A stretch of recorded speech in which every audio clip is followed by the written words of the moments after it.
हे बाई, ह्या 2 वाट्या मी गव्हाचं पीठ घेतलं आणि त्यामध्ये 1 वाटी डाळीचं पीठ टाकलं.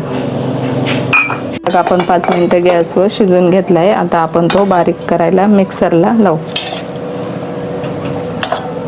बघा, मी मिक्सरमध्ये टाकून बारीक करून घेते.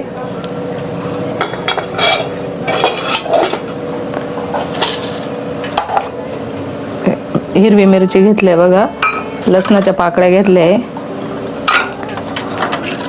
जिरे घेतले, हे आपण बारीक करून घेऊ.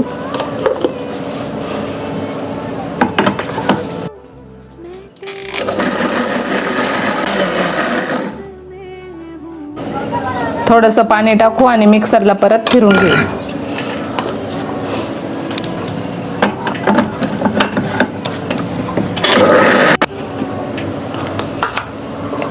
हे आपलं पूर्ण बारीक झालेलं आहे. आता आपण इथे तीळ घेतलेली बघा, ही 1 चमचाभर तीळ टाकू.